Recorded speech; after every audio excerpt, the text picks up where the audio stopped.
Hi hello ನಮಸ್ಕಾರ ಸ್ನೇಹಿತರೆ. ನವಗ್ರಹ ಯಾತ್ರೆಯ ಸಂದರ್ಭದಲ್ಲಿ ತಿರುನಾಗೇಶ್ವರದ ರಾಹುವಿನ ದೇವಾಲಯ ನೋಡಿಕೊಂಡು ಹೊರಗಡೆ ಬರ್ತಿದ್ದಾಗೆ ಸ್ವಲ್ಪ ದೂರದಲ್ಲೇ ಒಂದು ಟೆಂಪಲ್ ಕಾಣಿಸ್ತು. ಅದು ಯಾವುದು ಅಂತ ನೋಡಿದಾಗ ಅದು ಓಪಿಲಿಯಪ್ಪನ್ ಟೆಂಪಲ್. ದೇವಾಲಯ ತುಂಬ ಹತ್ತಿರದಲ್ಲೇ ಇದೆಯಲ್ಲ, ಆ ದೇವಾಲಯನ ನೋಡ್ಕೊಂಡು ಹೋಗೋಣ ಅಂತ ನಾವು ಓಪಿಲಿಯಪ್ಪನ್ ದೇವಾಲಯದ ಕಡೆ ಹೊರಟ್ವಿ. ಓಪಿಲಿಯಪ್ಪನ್ ಟೆಂಪಲ್ ರಾಹು ಟೆಂಪಲಿಂದ 500 ಮೀಟರ್ಸ್ ಅಷ್ಟು ದೂರದಲ್ಲಿದೆ. ಬೈ ವಾಕ್ ಓಪಿಲಿಯಪ್ಪನ್ ಟೆಂಪಲ್ಗೆ ಹೋಗಬಹುದು. ಬ್ರಹ್ಮಾಂಡ ಪುರಾಣದ ಪ್ರಕಾರ ಮಾರ್ಕಂಡೇಯ ಋಷಿಗಳು ವಿಷ್ಣುವನ್ನು ಪೂಜಿಸಿ ಲಕ್ಷ್ಮಿಯನ್ನ ಮಗಳಾಗಿ ವಿಷ್ಣುವನ್ನ ಅಳಿಯನಾಗಿ ಪಡೆಯಬೇಕು ಎಂದು ಕೇಳುತ್ತಾರೆ.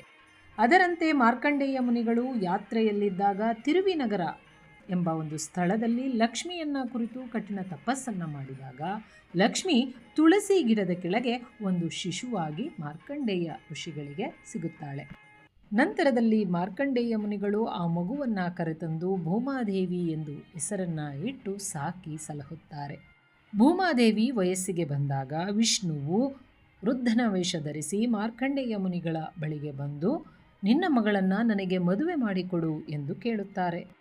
ಆಗ ಮಾರ್ಕಂಡೇಯ ಮುನಿಗಳು, ನನ್ನ ಮಗಳು ಇನ್ನೂ ಚಿಕ್ಕವಳು, ನಿನಗೆ ಸರಿಯಾದ ಜೋಡಿಯಲ್ಲ, ಅಲ್ಲದೆ ಅವಳಿಗೆ ಸರಿಯಾದ ಉಪ್ಪಿನಂಶವನ್ನು ಹಾಕಿ ಅಡಿಗೆ ಮಾಡುವುದು ಕೂಡ ತಿಳಿದಿಲ್ಲ ಎಂದು ಹೇಳುತ್ತಾರೆ. ಅದಕ್ಕೆ ವೃದ್ಧನ ವೇಷದಲ್ಲಿದ್ದ ವಿಷ್ಣುವು, ನಿನ್ನ ಮಗಳು ಉಪ್ಪಿಲ್ಲದೆ ಅಡಿಗೆ ಮಾಡಿದರೂ ಕೂಡ ಅದೇ ರುಚಿಯಾದ ಆಹಾರ ಎಂದು ನಾನು ತಿನ್ನುತ್ತೇನೆ ಎಂದು ಹೇಳುತ್ತಾರೆ.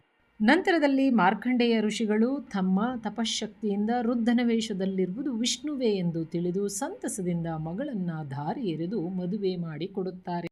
ಅಂದು ವಿಷ್ಣುವಿಗೂ ಭೂಮಾದೇವಿಗೂ ಮದುವೆ ನಡೆದ ಆ ಸ್ಥಳವೇ ಈ ಓಪಿಲಿಯಪ್ಪನ್ ಟೆಂಪಲ್.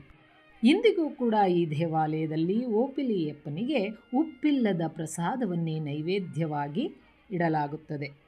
ಈ ದೇವಾಲಯ ಬೆಳಗ್ಗೆ 6 ಗಂಟೆಯಿಂದ ಮಧ್ಯಾಹ್ನ 1 ಗಂಟೆವರೆಗೂ, ಸಂಜೆ 4 ಗಂಟೆಯಿಂದ ರಾತ್ರಿ 9 ಗಂಟೆವರೆಗೂ ತೆರೆದಿರುತ್ತೆ. ಈ ಓಪಿಲಿಯಪ್ಪನ್ ಟೆಂಪಲ್ ಕುಂಭಕೋಣಂ ಬಸ್ ಸ್ಟಾಪಿಂದ 7 ಕಿಲೋಮೀಟರ್ ದೂರದಲ್ಲಿದೆ.